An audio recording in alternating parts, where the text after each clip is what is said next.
Hey legends, welcome to a new episode of Skin Me Up Body.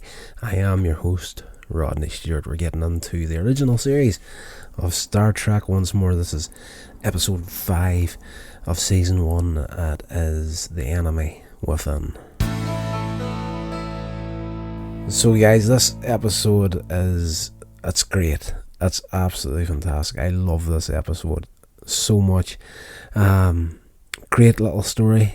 And I think it's more to do with William Shatner's acting in this, because he's playing a dual role in this episode after a transporter accident splits him in half, essentially, duplicates him, and one side of him is good, but he's indecisive and ineffectual, and the other is evil, impulsive and irrational. It's like taking the good side and the bad side, and just one person being two, and just the complexities of that in this episode is fantastic. But some of the acting that Shatner does in this episode as the evil version is, I don't want to say cheesy, it works, but there's a few moments there where at a point in the episode the evil version of Kirk hears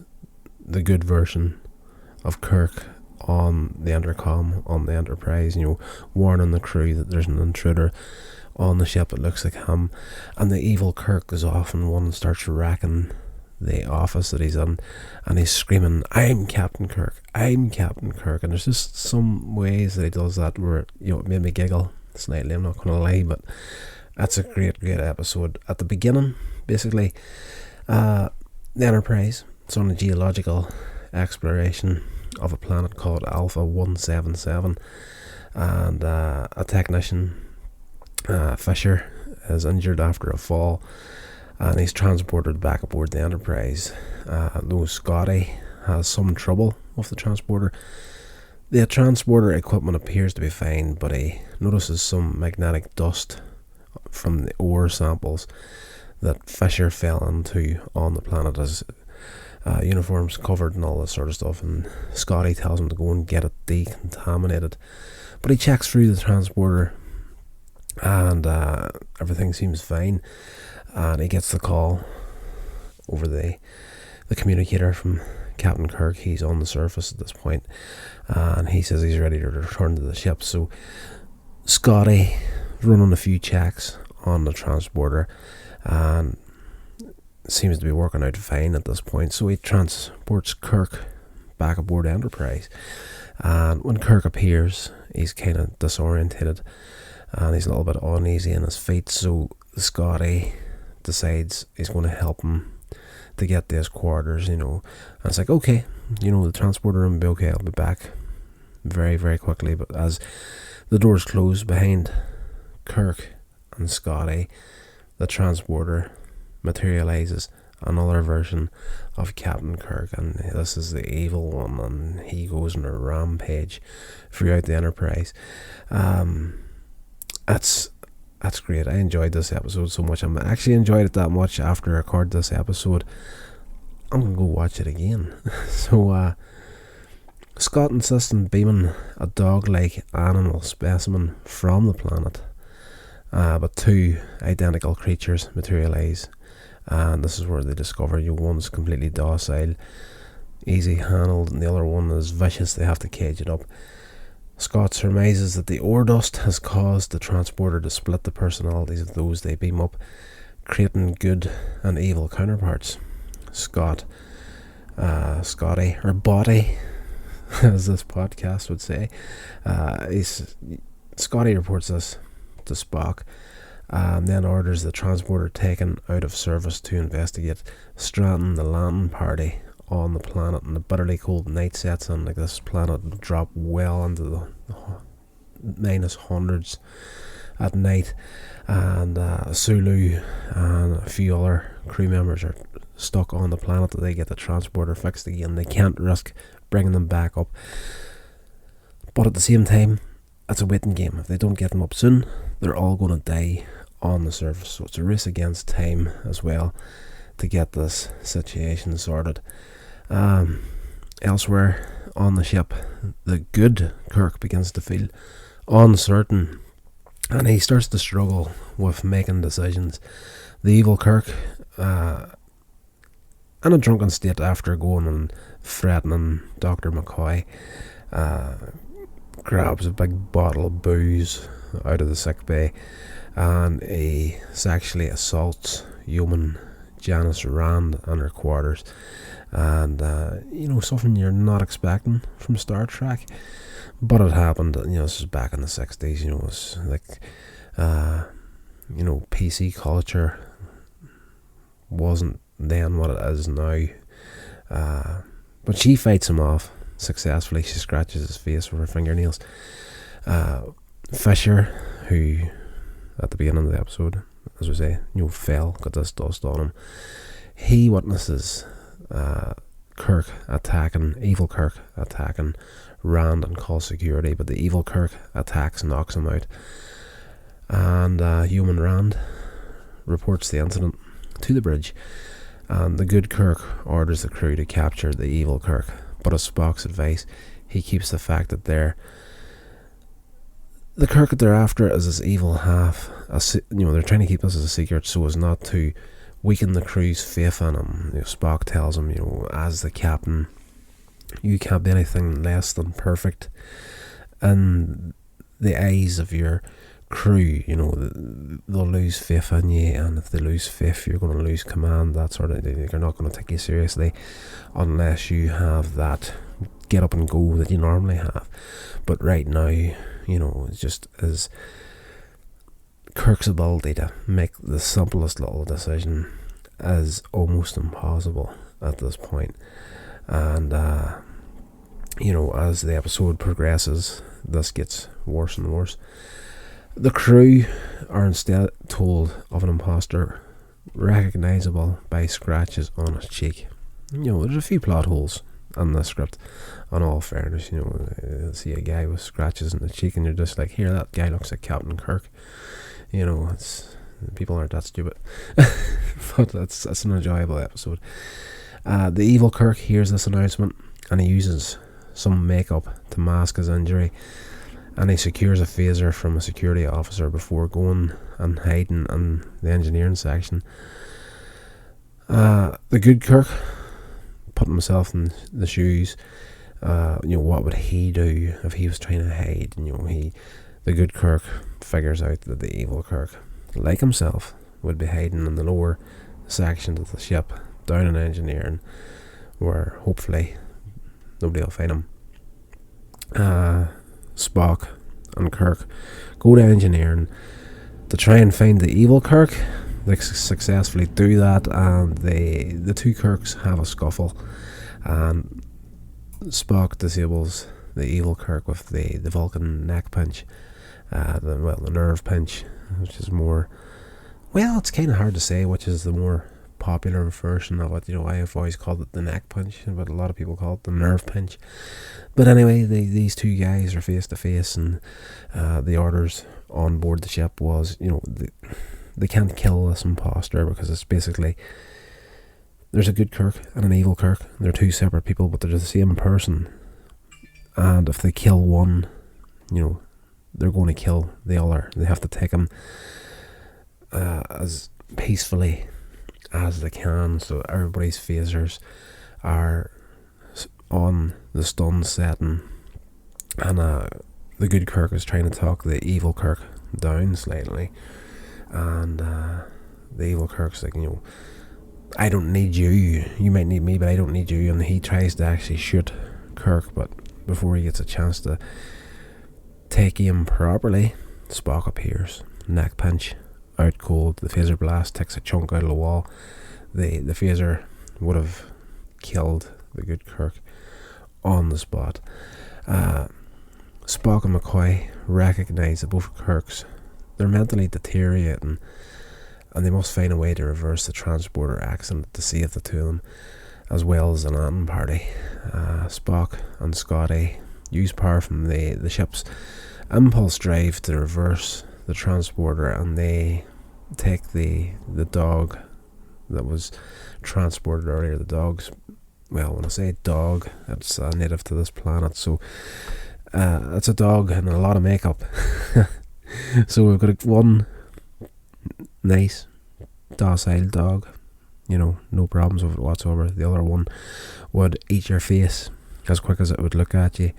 So there's a moment where Scotty has to wrestle this dog down while Spock tranquilizes it, knocks it out, puts it to sleep, and they put the two dogs on the transporter pad, and they try the reversal to try and get the two halves to become one again.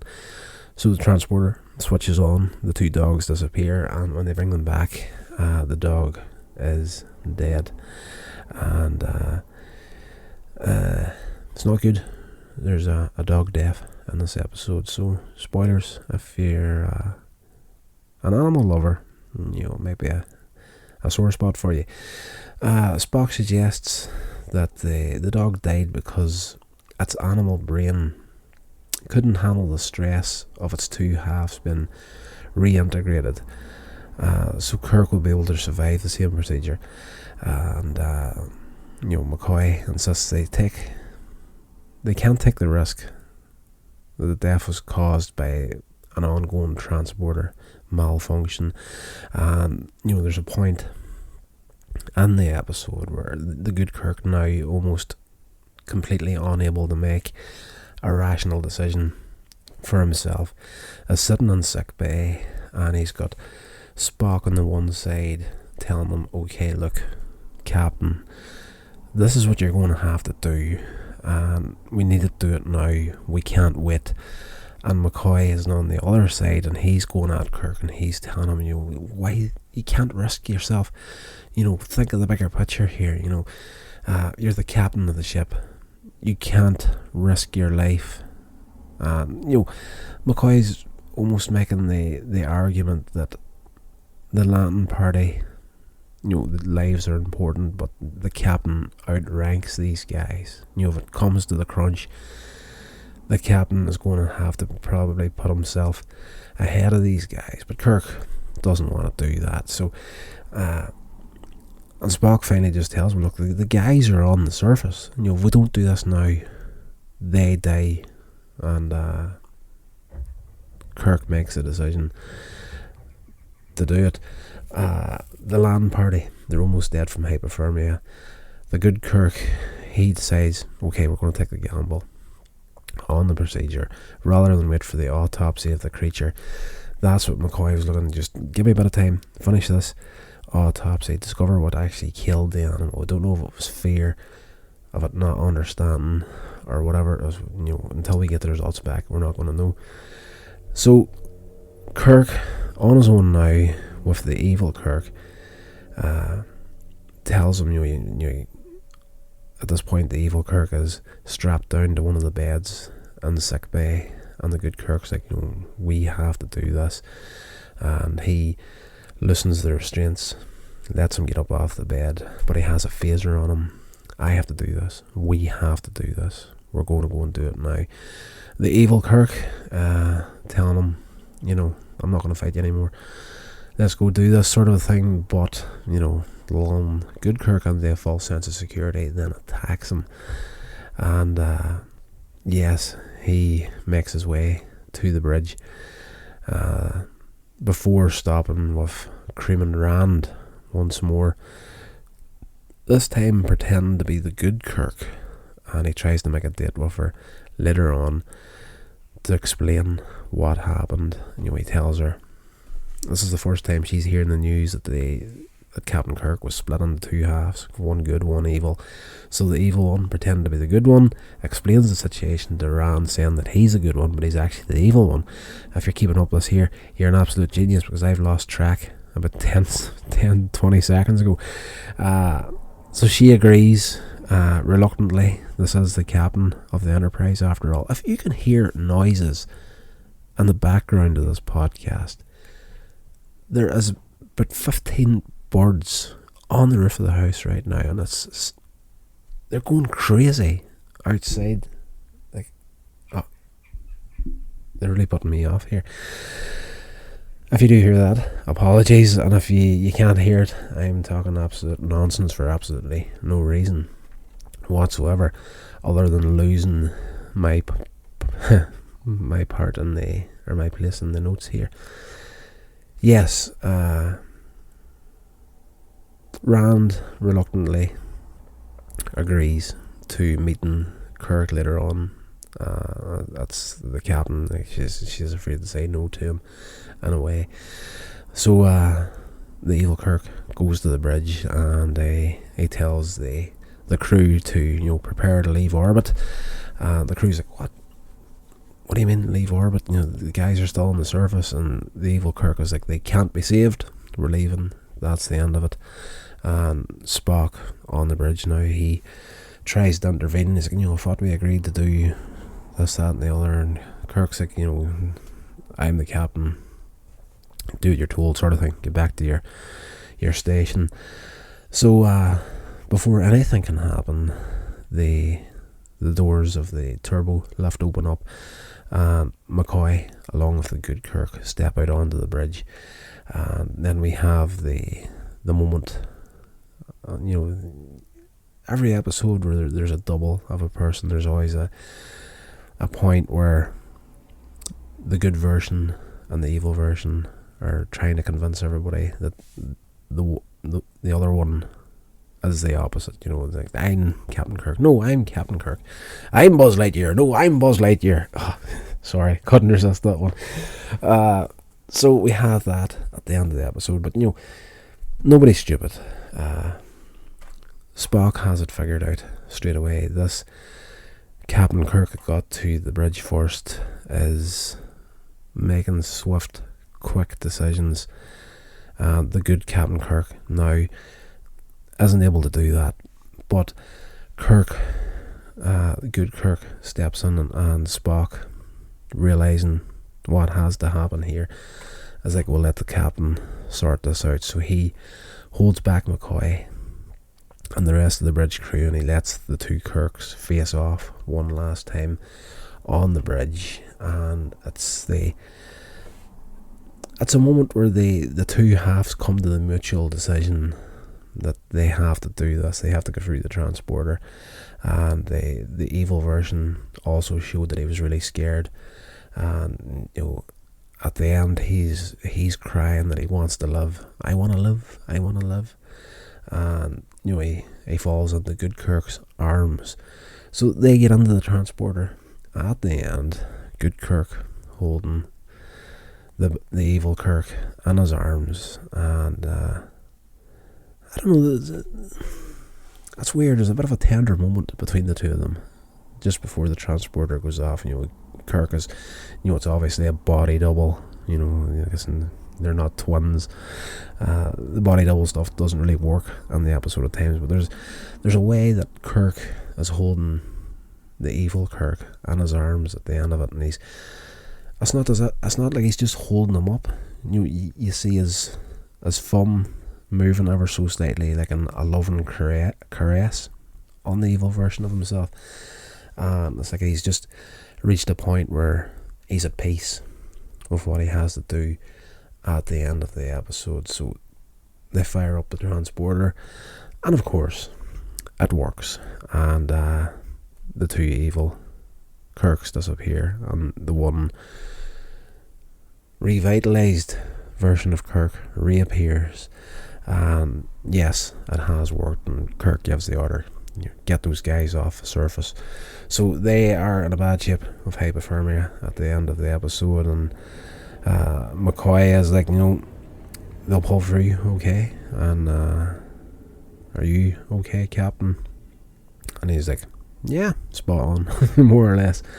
And we get to the end of the episode on the bridge, and Janice Rand is on the bridge, and she has a moment with Kirk and tells him that she understands now everything that went on, and because she was accusing the good Kirk earlier on in the episode of the sexual attack on her, but then the evil Kirk let the good Kirk off the hook by telling her what had happened. So at this point, she comes up to try and explain, and it's not as if she really owes him an apology for what happened, but she tries to mend the fences there, and they have a little moment at the end of the episode, and Kirk as himself again, back onto the captain's chair, gives the order to leave orbit, and we close out the episode there. I enjoyed this one so much. It's a great little episode. I don't know what it is, but this show really doesn't feel as old as what it is. Like the first airing date of this episode was October 6th, 1966, and honestly it really doesn't feel that old. The set designs and the costumes and whatnot, it does scream out 60s, to be fair, but I don't know, it's just a show that defies time in my eyes. The updated visual effects of it play a big part of that, but it's good. It's a lot of fun. I enjoyed it, and the next episode in this run, going by memory, I think is Mud's Woman, which is a fun episode as well. So that's going to do it for this podcast. I hope you enjoyed it, and I didn't trip over my words too much. I know there's a part on there where I was going back and forth between good and evil Kirk, this, that and the other, and just I confused myself at one point. So if you're confused, you're right, I'm right there with you guys.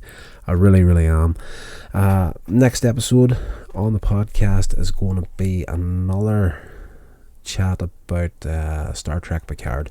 We're going to be bouncing back and forth between the classic Star Trek and the new Star Trek stuff. So Tuesdays will be newer Star Trek, as in Picard, Discovery, Lower Decks. I'm kind of not looking forward to getting into that. I don't know if I'm going to like it or not. I haven't seen much beyond the trailer, to be fair. But Thursdays is going to be the classic stuff, as in, the original series, The Next Generation, Voyager. It's really weird to me to describe The Next Generation and Voyager and DS9, Enterprise and all that stuff as like the classic Star Trek, and that's just what it is now. We're at the point Star Trek has been relaunched through the Picard show, Discovery. I am looking forward to Strange New Worlds, to be fair, but Next Generation and DS9 and Voyager, just that doesn't seem that long ago that those shows were coming out. I sometimes forget I'm as old as I am at this point. I'm 42 years old as of the recording of this podcast, and I still feel like I'm 17 or 18 years old. That's going to do it, guys. Until the next episode, stay safe, and I'll talk to you then. This has been a production of Coins Age Media. Thank you so much for listening.